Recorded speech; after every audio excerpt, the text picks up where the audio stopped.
So a question I receive a lot in my comments is, Nick Inspo, how do I do a draft in these games? I don't know how to do a draft properly. I'm going to teach you how to do a draft properly in WWE 2K20 and probably other games going forward. And I'm basically going to be telling you what me and my partner did for our universe mode. And if you don't know what I'm talking about, I have a video on my channel called like 2K Draft, and it did pretty well. So I'm going to show you guys how you guys should be doing a draft, because you guys do not have to do all that heavy editing that we did.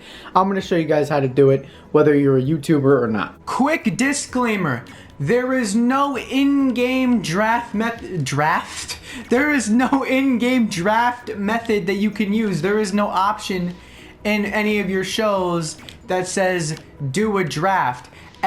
You have to do it manually on your own, and that's what I'm gonna show you. Step number one is choose who you want to be drafted first, okay? So here's what I'm talking about. What kind of wrestlers do you want to get drafted? Make sure you get that out of the way first. Like, do you want to draft NXT superstars to Raw and SmackDown? It depends on the roster you're doing. I should say, actually before that, I should say, yeah, choose your shows and then choose who you want to be drafted. So obviously here, for example, I have Raw and SmackDown. You guys can do NXT if you want. So also what I'm saying is choose who you want to draft. Like, for example, do you want to use people such as like Andre the Giant and put them in your universe mode? Or do you want to just use like the current day superstars? You can do something like you can draft Attitude Era superstars on your show, like Triple H, Mick Foley. You can do that. Or you can even say, oh yeah, I want to use the entire game. That's perfectly fine too. That is all up to you.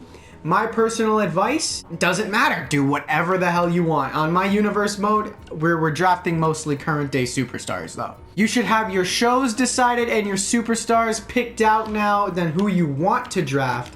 And now it's time to get to the actual drafting. And when you decide the drafting, the best thing to do is put it all in Google Docs. The other alternative that you can do is, if you see match participants, keep track of them in a Google Doc, and then you can add them on each show right here. Yes, I have this as a call.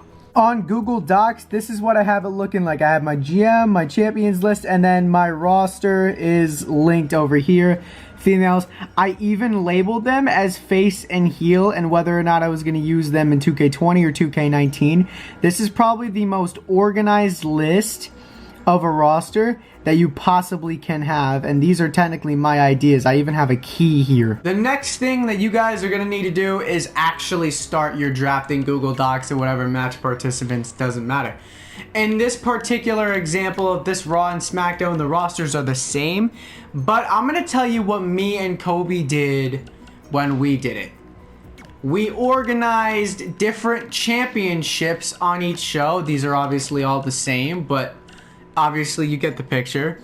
We organized different championships. We did a draft by different divisions. So for example, the division that I believe we started with was the women's division. So we took all the women that we were using and we decided, hey, we're just gonna draft all the women first and get that out of the way. The next thing we did was we drafted the entire tag team division first, and that could include people like the OC or the club, if you want to say AJ Styles. We drafted stables and tag teams, and we did all that first.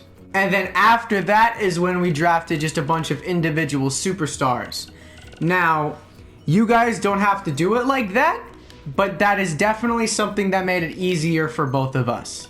A little side note is I like to keep my roster participants from 35 to 50.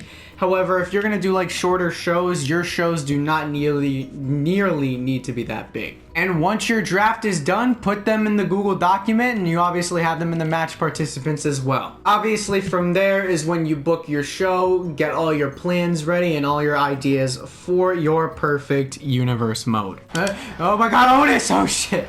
Otis! No! Otis is beating the hell out of me. Otis is gonna beat me up. Okay. Come on. No, hit the spear! Hit the spear! Come on, okay. Can you hit a spear? Spear! There we go. We just speared Otis. Okay. Spear number one. I forgot how to finish this work again. Spear number 2! Yes.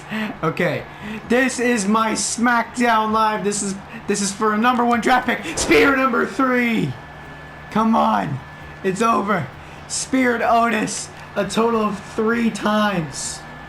1, 2. Yo, you have got to be kidding. Hold on. Stop! Before you do anything, you gotta check out the Twitter, Instagram, and Snapchat. It's pretty freaking cool. Nick Inspo is on everything because I'm not an idiot. So Nick Inspo, follow me everywhere. I'm interactive on everything and I'm active on everything. So check me out.